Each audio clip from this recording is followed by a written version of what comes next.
Good morning, everyone. It's hard to believe I'm saying this, but welcome to our Bailey Chase Annual Residents Association meeting. It seems just a few weeks ago, we were having our last annual meeting, and here we are in September of 2020. And what a 2020 it has been. We regret very much that we are unable to have our entire community with us today, but because of COVID-19 restrictions and the requirement for social distancing, we were unable to do that. Thus, we are coming to you virtually. But happily, we were able to have many people together last evening, socially distanced, at our Labor Day crab feast and picnic.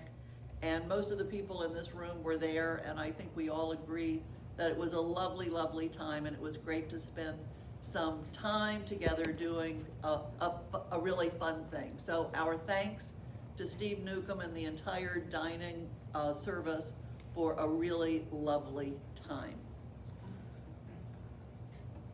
Because of the need for social distancing and the need to have been so isolated these past months, we haven't been able to be together to acknowledge the sad times as well as the good times. So, and we have lost some treasured loved ones since we were last together. So I would like us to take a moment of silence to remember and grieve and be grateful. Thank you.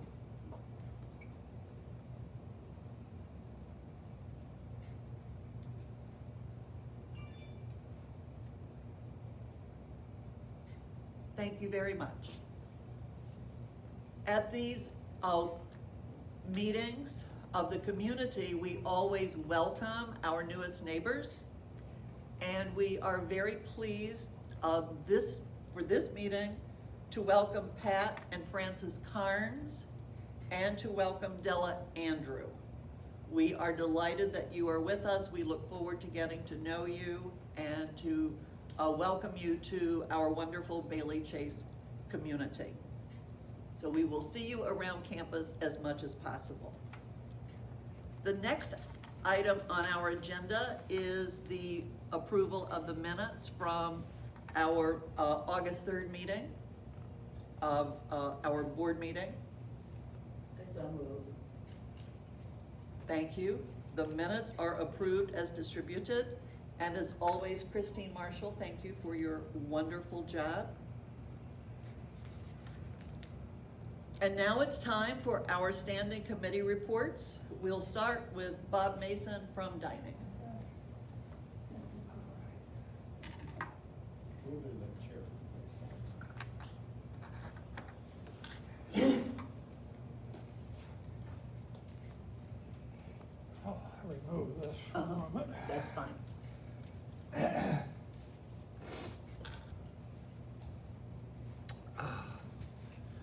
Well, as one of the two co-chairmen of the dining committee, I'm speaking for both of us. My wife's also a co-chairman. But during the shutdown of the dining room, it's been really impossible to have any activity on part of the dining committee, because what we need is feedback. We need to get the answers from the people as they dine and or after they dine about how they felt about the food. And up to the point where they closed the dining room, we were having monthly meetings, reviewing the cards and reporting them to Steve and his staff. But at that time, we could no longer do it, and so we've had no meetings since, well, I don't remember the exact date, but Probably around February, March. probably February, March or February. March or yes. February, yeah. And so there is nothing to report in the intermediate, with the possible exception one thing, I asked Ashley to put on my email address and indicate that anyone who had comments about the dining to email me. And I did get about a half a dozen emails over a 2-month period. A couple of which were very complimentary, saying that the staff was doing a great job with the takeout program. And some others had several individual comments about the food. But that was it, and I passed it all along to Steve, so he has had the chance to look at it. And I did meet with him last week and talked about how could we open up a feedback route. And he didn't have any suggestions. The rules prevent us from using even the pencil and passing it around. And so we don't have any way of making regular reports on the food. And if anybody has ideas, it would be great to hear about them, because that is the critical thing. Once we can have feedback, we can have committee activity again. But that's where we stand. I think I have to say it's just dormant. Yes. Ann made the remark, but I just wanted to second it, that the luncheon was very, very good. Well done by everybody, you know, all the helpers, the cooks, everybody was really very, very Well, nice. I think most people feel that they did a great job in a difficult situation. And we're pleased to be able to report that to Steve. I was able to do that. Yeah, other comment?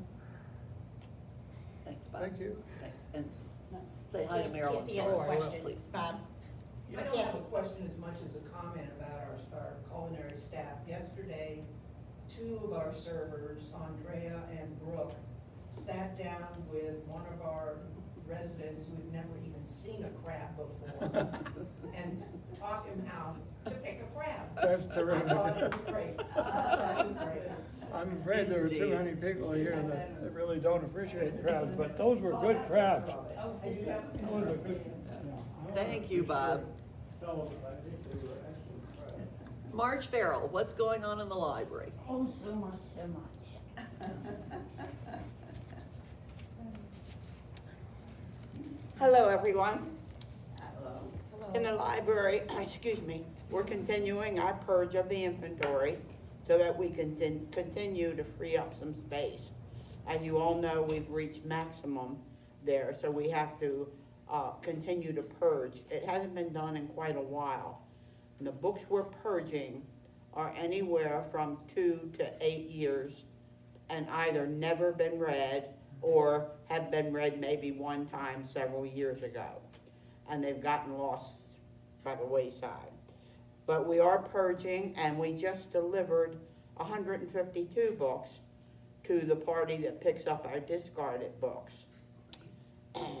And thanks to Jack Scoville, he's providing us the computer lists that allow us to go in and pick the selected books without going one by one through 2,800 books. So it's all targeted, you know exactly where to go. We know where to go, and then we just have to review those books.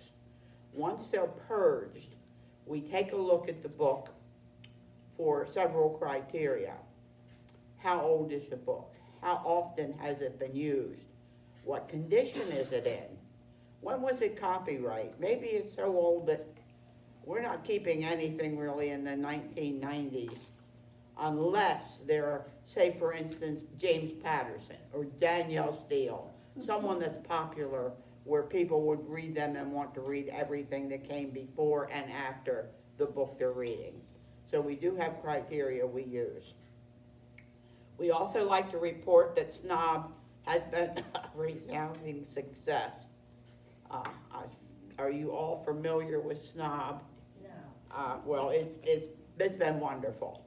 I don't know the percentages yet, but I believe it's going to be, right now, we have 54 books in the snob shelves, and I just categorized 26 more that are going to go into there.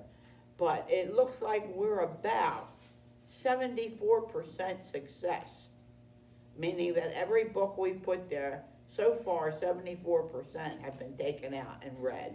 And what does that acronym stand for again? The shelves for neglected and overlooked books. Wasn't that clever? That was my idea. Okay. How did we know? I was thinking, my thought process went to SPCA. And that's the only one I could think of offhand. I'm going, let's see, Society for the Prevention. Now I gotta make snob fit in there. Okay, and last by no least means, we'd like to welcome our newest volunteer, Greta Scanlon. Yes. That's it for me. Thank you so much. You're And welcome. thanks to you and your committee. Thank you. Pat Flegel, hospitality and treasure sale, please.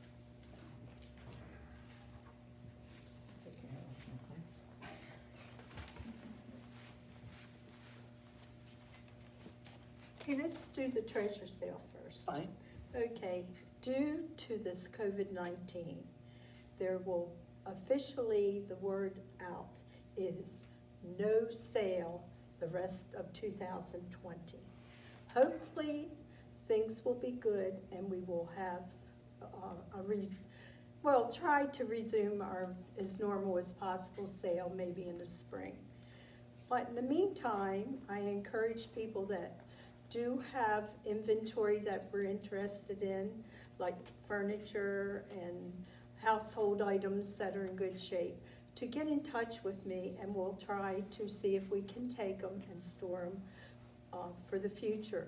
But in the meantime, I do continue to offer to employees and residents that if they will call me, if they're looking for a special item, and make a private appointment, I will see if we can sell to them. We have been very successful all summer, and it pretty well works pretty good for me, but it is a one-person deal right now. I have no place that I could bring more than 2 people in at any time. But I think we're looking forward to maybe being somewhat successful in a small way. And right now, that's about all the news for the treasure sale. As far as hospitality, on August the 31st, my co-chair Ellie and I have had the pleasure of welcoming a delightful lady who just moved in apartment 101. I am having dinner with her this evening. Her name is Della Andrew. I think you will all be very interested in trying to make her acquaintance, and I encourage all the residents to try to make yourself known to the new people. We do have it's pretty certain that we're going to have about 4 new arrivals starting the end of this month through October. So we will be looking forward to greeting them. So Ellie continues to be a great asset, and she is my co-chair. So either one of us will be willing to help answer any questions. If you would like to help us in any way at any time, if we can, we always look for a volunteer or 2. But everything else is going well. So that's about all I have today. Thank you, Thank Pat. you. Thanks, Pat. And thanks to Ellie for her incredible work on the hospitality committee as well. Technical committee, Chris Marshall.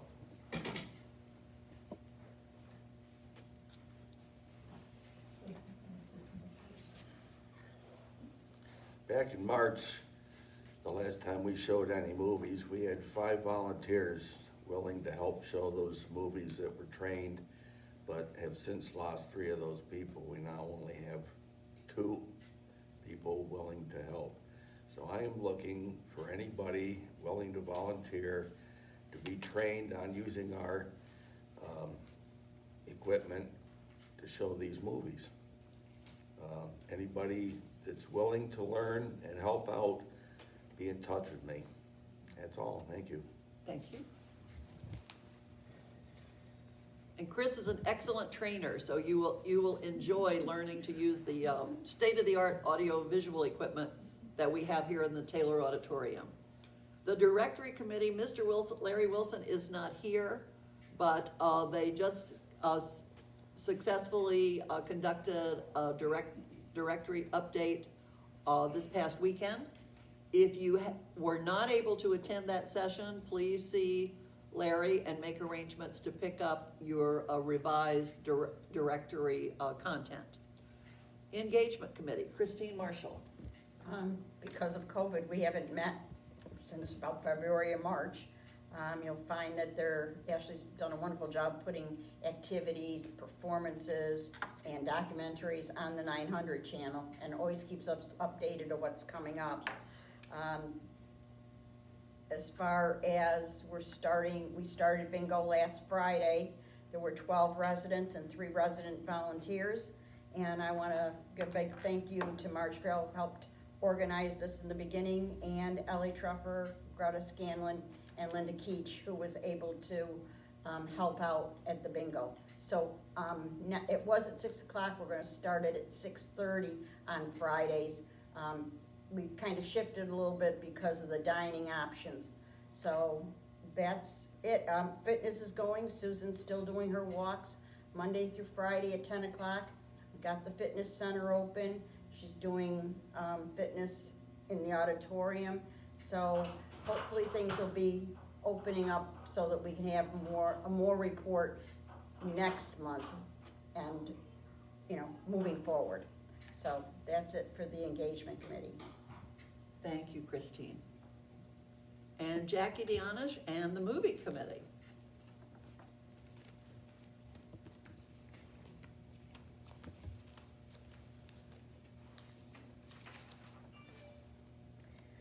The Movies Committee in the past year showed movies on either Wednesday or Saturday nights up until March 14th, 2020, when we were shut down because of the COVID-19 pandemic. We began showing movies again on Wednesday, September 2nd, with the movie Big. It was shown in the auditorium with 16 residents present, and I think people enjoyed it very much. We have a full schedule of movies for September, all on Wednesday nights at 6:45. We can have up to 30 attendees. Our movies committee includes Marge Farrell, Karen West, Jackie Mallon, and new member John Snyder. And I'm the chairperson.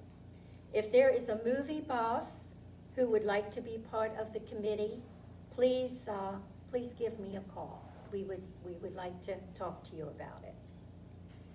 Our residents are encouraged to suggest movies for consideration by the committee. Please give the names to any of the committee members. And those are the people I just mentioned. And Chris has already mentioned that there are just 2 production members, so we hope some others will come forward. Thank you. Thank you, Jackie.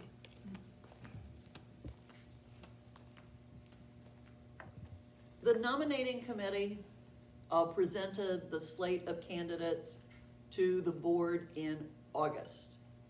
There has since been quite a bit of discussion and concern regarding the process. So I'm going to ask Ray Van Horn, who is chair of the nominating committee, to explain to the entire community the process that occurred. It is with pleasure that I have an opportunity to set the record straight on the nominating committee.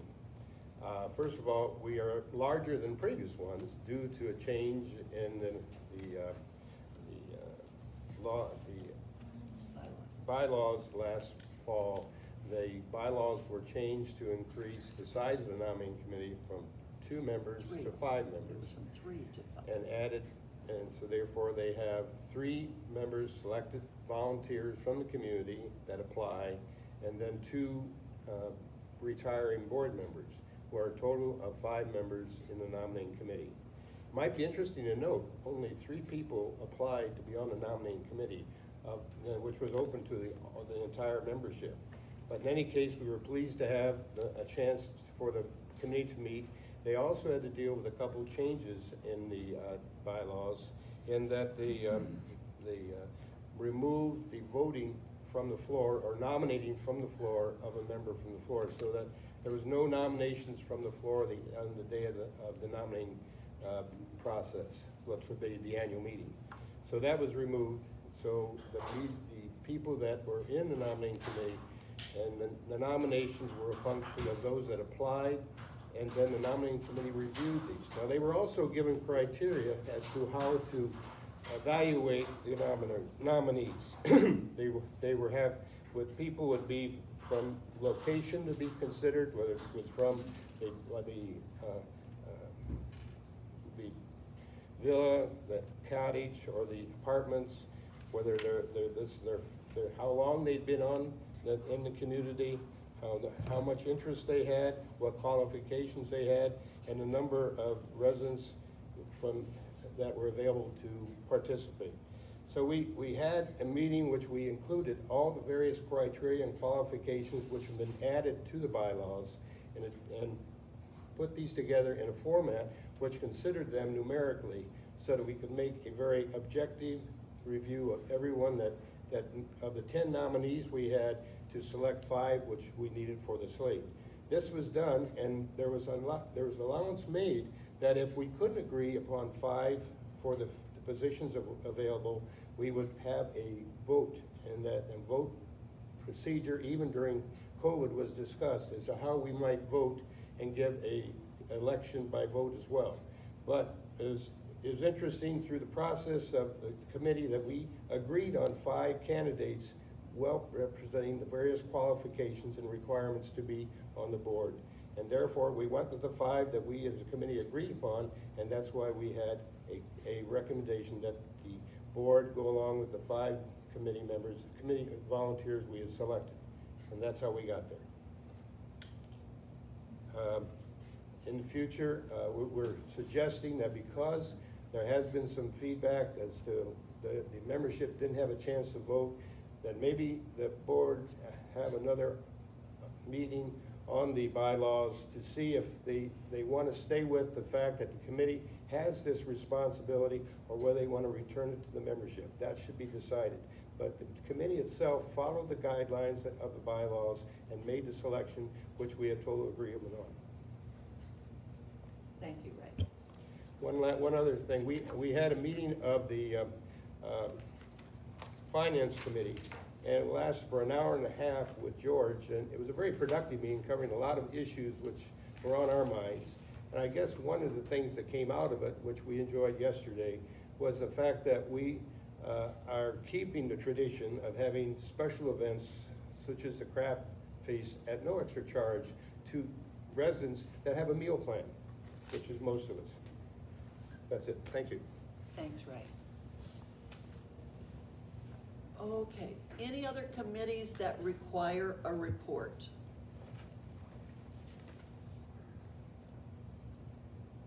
Then we do have, from my perspective, as your outgoing president, since this is my last meeting, I believe that we have 3 items of unfinished business that the incoming board will want to deal with. And so I would like to just briefly discuss that. The Employee Appreciation Fund, we were thinking that it was necessary to become a form of a 501c something with the IRS, and that has been heartily discouraged. And so we are encouraging our new board to explore options for dealing with the Employee Appreciation Fund, and I'm sure you will do an excellent job.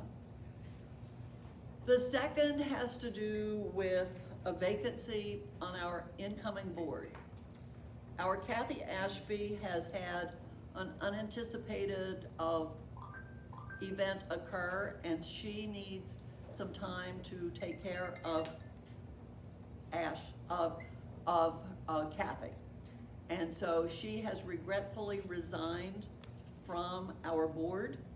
So the new board will be selecting Kathy Ashby's replacement. And finally, as Ray just explained, there has been feedback and concern regarding the election process. And as usual, when you do a new process, as from last year's bylaw revisions, the process did not go as residents had thought that it would, hoped that it would. Fill in, you choose your verb.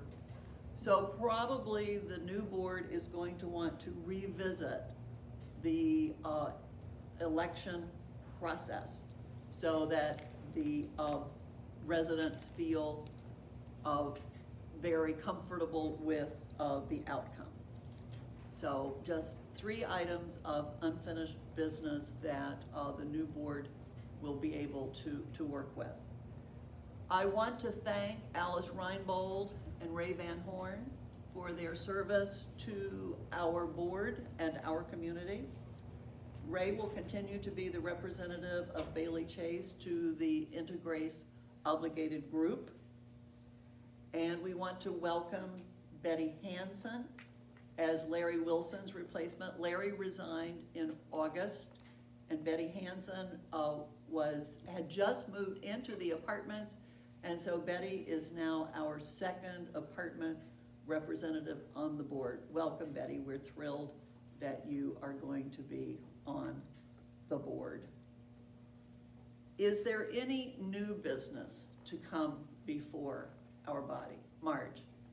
I may have to say this might be unfinished item that I think should be directed to the new president and the new board, whoever they may be. Mhm.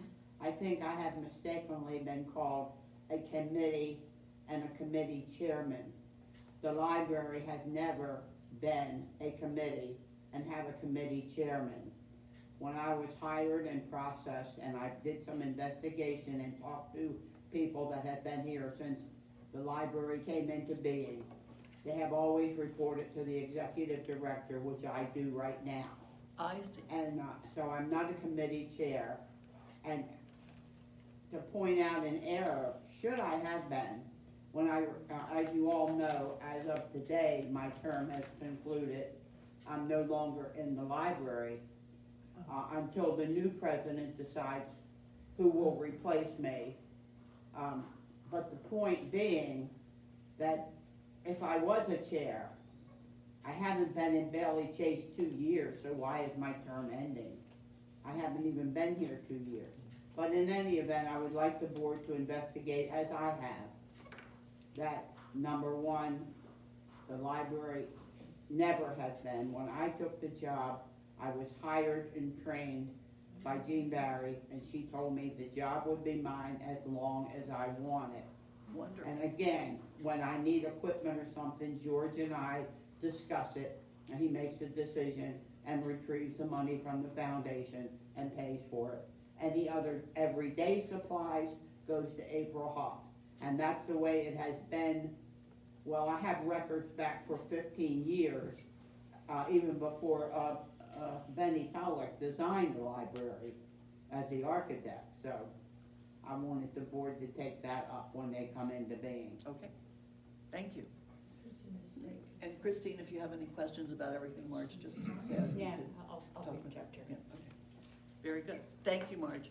Pat? Also, the funding for the library, and since I've been here, when they needed something, they have come to our board, and we have taken the money out of our fund, and maybe you get it from April, but it came from our account, from our treasurer's sale, that we supported the board for anything that the library has needed. So I do, and it goes back quite a while, from when they put the new shelves in, do some major improvements, they had to come to our board to get approval for what we would contribute. So I know that we have been paying out for, over the years from the money that we all make as a group for the treasure sale. So I just want that, so they have not paid for it. Okay, very good. In the Thank- past, hopefully they're gonna pay for it now. Right, okay. So Marge will continue to explore that. Charlie? I noted in the new handbook, the library is not listed as a committee. In the new handbook, it states that it is not a committee. Okay, So I imagine what Marge is saying is that the executive director is in charge of that library. And any funds that that library needs comes from the ACTS program now. well, Marge just said that whatever she needed, George ordered, so, except for whatever April ordered, so. Yeah. Well, It's not listed in the new handbook. okay. I haven't gotten to that part yet, Charlie, in the handbook. Library is.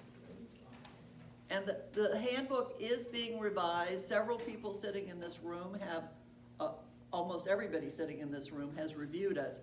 And and has commented on it, and I'm compiling all those comments to return to George for feedback.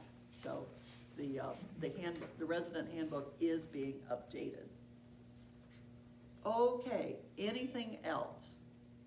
Any new business? Okay, well, thank you all very much. Have a great fall. Thank you so much for your support. Kathy? I think there's probably some outstanding matters. Mm-hmm. Right, Janet? There's one more item. Oh. Okay.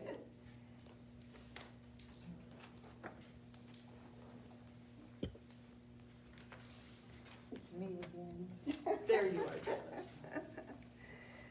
We just want to take a moment to recognize our outgoing president, Ann Ryan Neary, and to thank her for everything she's done for those of us at Bailey Chase.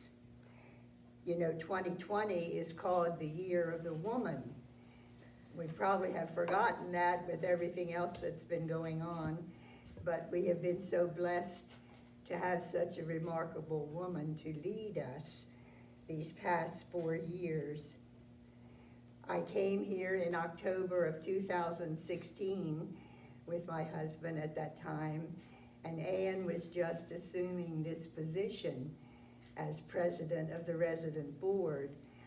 She followed Mrs. G.J. Kosanke, who was one of my neighbors at the time.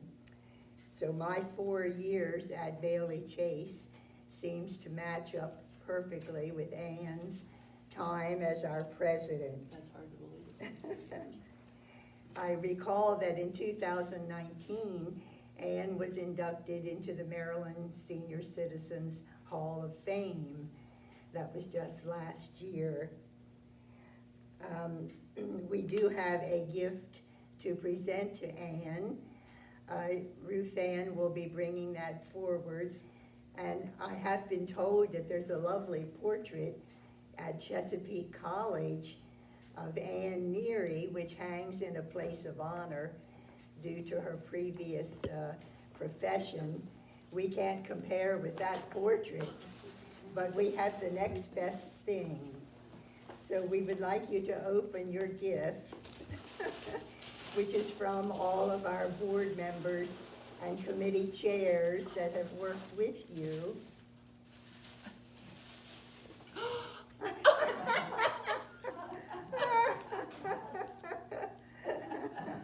This is thanks to Ray Van Horn. It's Lucy and Ethel. Thank you. Oh, how wonderful. How did you get Lucy? How did you get Ethel? Well, he photographed your cats and Oh. presented that photo to Ruth Ann's granddaughter, who is a professional artist. And then the granddaughter painted that, so it is a hand-done Oh. portrait of Lucy and Ethel, the famous feline assistants. Oh. Now they're Oh, really going to be my. important. They are going to be over the moon, and so is their mother. Oh, okay.